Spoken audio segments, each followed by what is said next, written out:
But my tenure as a law teacher is longer than my tenure as a practitioner of law by 1 year.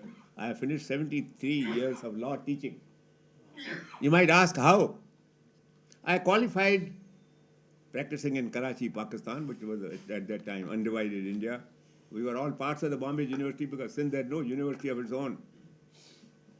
So I qualified at the age of 17. I did my LLB and I applied. And they confronted me with a rule of the Bar Council there that until 21 you can't be enrolled. So my young friends, take a lesson from this, that the first case which I argued was my own case before Sir Godfrey Davis, who was the Chief Justice of Sindh. While the freedom fighters were fighting against the British government and the British Crown, I was fighting against the British Chief Justice in Sindh. And I told him, I said, my Lord, my parents would not have sent me to the law school if they had known that I can't support them for 4 years. How can you apply this law retrospectively? It was passed while I was a law student. So the Chief Justice of ultimately turned out to be a jolly good fellow. He says, Mr. Jethmalani, don't worry about it. I'm going to do something for you. So he advised the Bar Council that please amend your rules and make an exception that in individual cases, you will make an exception. He got it done. Then he said, now, young man, you go and apply under that exception. In spite of that, of course, they unanimously passed the resolution exempting me from the 21 years rule, but they found out one defect about which even I had no answer. That at 17, you are a minor, your contracts are void. How can you be a lawyer? So they said, we will enroll you when you become a major. As soon as you complete 18, be enrolled. But between 17 and 18, I was a professor of law, a lecturer in law, and ladies and gentlemen, I have continued with that teaching till today. I go to my university in Pune and other law colleges almost all over the country, and I'm proud of the fact that I'm a teacher of law, and that is why I like all these young men who come from the law schools of various universities. So, ladies and gentlemen, I taught law in the United States as well. And then, of course, the emergency came to an end. And will you believe that when Mrs. Gandhi met the American ambassador, the first grievance that she made is that how have you given political asylum to this lawyer from India? The Americans are not easily taken in by this kind of things. On the contrary, one of the ex-ambassadors from America and India made an announcement there that we will not give a single rupee to the Indian government until and unless the emergency is removed and freedom restored. So I am grateful to the Americans. And ladies and gentlemen, I had the honor of appearing before the Senate of the US Congress. They have a Committee on International Human Rights, and I went to give my evidence. I talked of what happened in India, and in India they had come to know that I am giving evidence, and therefore they sent a Christian professor from an Indian university working in a college which was financed by the government. He came and attended this meeting before the Senate and volunteered to give evidence.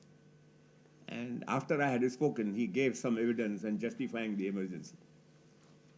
So the chairman of the Senate asked me, he said, Mr. Jethmalani, have you any questions to ask him? I said, sir, I want to ask him only one question.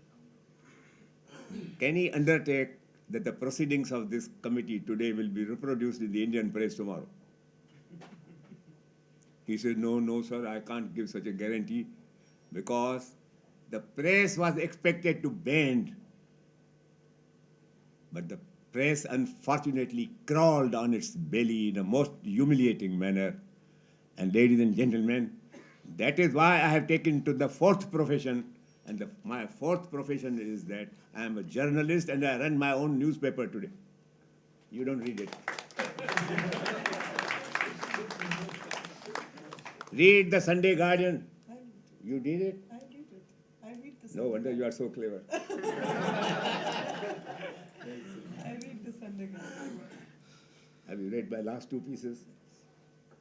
But I Okay. didn't know you run it. Huh? I didn't know you run it. I read it online. Oh, you read it online. Yeah, but that's all right. So if you take a copy, you will find that I'm the chairman of the board. In that sense, I run it. That's another profession of which I am proud, apart from being a teacher Many of of my law. articles which don't get published elsewhere, I'll send them to you because I know you'll publish them. Now, ladies and gentlemen, there's one thing which I wish to share with my foreign friends. You all come to this country because the propaganda is that India is a very, very poor country. I don't accept that proposition. India is a rich country. Our wealth has been stolen. Stolen by dacoits who ought to be in jail.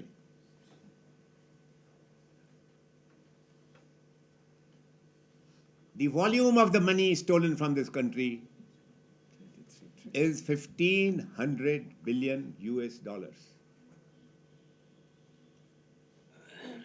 If brought back and distributed in India, every Indian family will at least have 3 lakhs Indian rupees. Ladies and gentlemen, I went to the Supreme Court of India,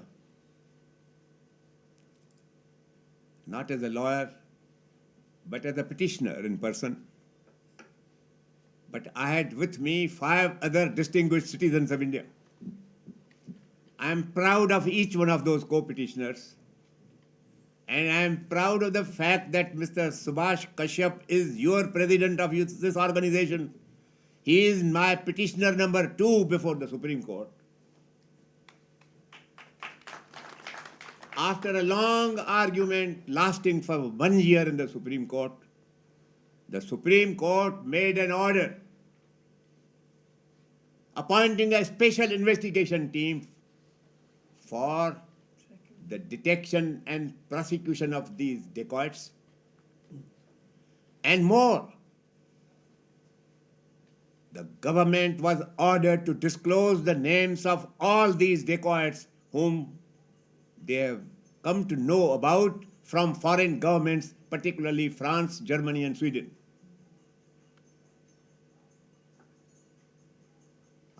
I was told that some friends from Germany had come. Are you? And this is my appeal to you. A personal appeal to you as a lawyer and as a citizen of this country. Ladies and gentlemen, richer countries than us were worried about the customer confidentiality laws of Switzerland. Switzerland's riches depends upon the money which Switzerland has earned by ultimately the owners of that stolen wealth disappearing. So many Nazi leaders during the war had put their money in Switzerland. Some of them died. Nobody could claim that money. And of course, the Swiss became rich. The Swiss, therefore, had great respect for these confidentiality laws. But ladies and gentlemen, the winds of democracies are blowing everywhere. Even the Swiss, without the change in the Swiss laws, through merely the prick of their conscience and their concern for starving humanity, particularly India, in one of their issues of their very prestigious magazine called some Illustrati or something, God knows the exact name, I forget. Ladies and gentlemen, they gave the names of 14 international thugs drawn from all over the world with their name, their photograph, with their account number, with the stolen amount lying in the foreign bank. I regret to say, and I am ashamed of this fact, that amongst the 14 was the name of Mr. Rajiv Gandhi with $2.2 million in the account. What has happened? Everything is after this family.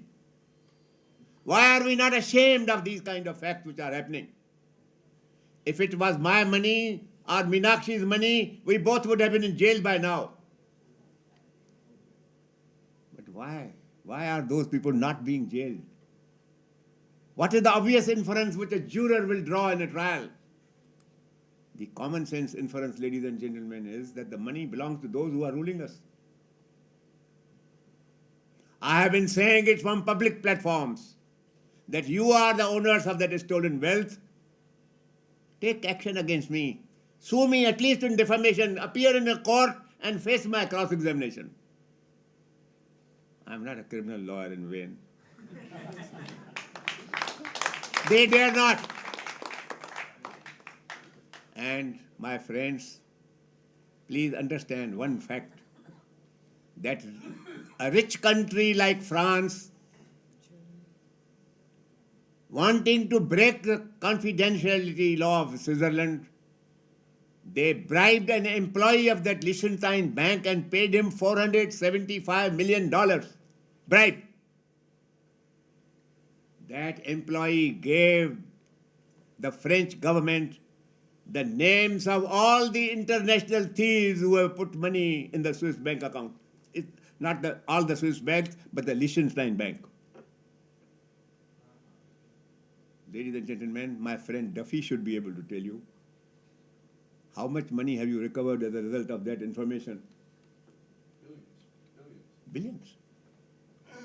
If I was the Prime Minister of India, I would have taken the first flight to France, begged of the names being given to me, and yet nobody has obtained these names.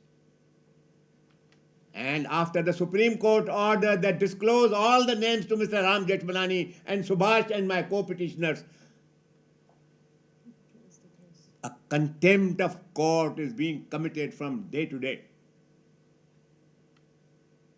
Am I not entitled to complain कि ज़बान पे नाज था जिनको वो बेज़बान निकले? What is happening to our young lawyers and what is happening to the whole legal profession and what is happening to the whole world of intellectuals in this country? If an intellectual who does not depend for his livelihood on government patronage is not able to speak the truth and say, follow the Supreme Court judgment and deliver the names to Mr. Jethmalani and his co-petitioners, at least I want meetings to take place all over the country.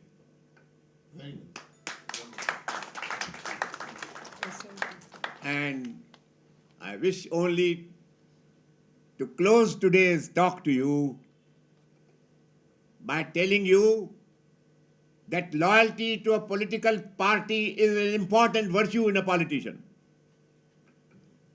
But ladies and gentlemen, there is a paramount obligation and duty to the nation.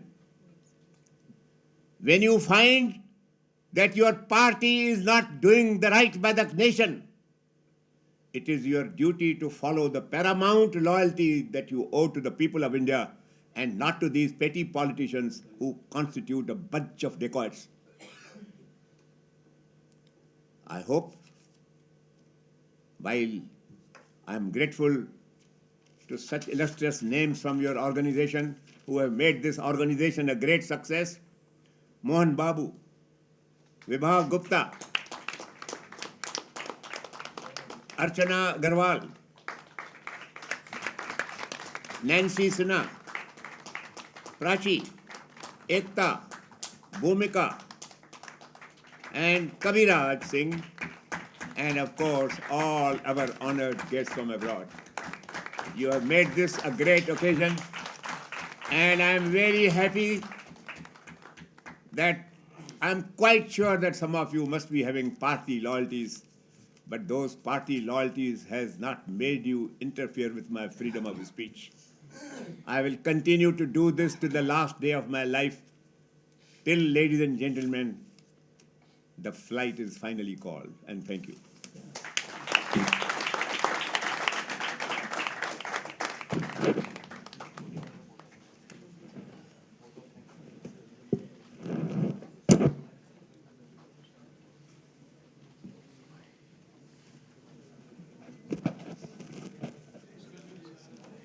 We'd like to thank you, sir, ma'am, and sir again. Thank you for your valuable time and loads of input which the students will make most of it. I'm quite willing to pocket it. So thank you so much. Ladies and gentlemen, can we have a huge round of applause again? Thank you. We sincerely thanks Mr. Ram Jethmalani ji. He has been patron since inception of our this bar. It's quite young and our membership is also very young. So, and it's growing very fast. But we always seek your guidance and support for this organization to undertake more good cause. Whatever is good for India, we are willing to, and we would like to undertake that cause as for a legal community as well. So you have never come to me for anything. Come. Thank you very much, sir. We will come.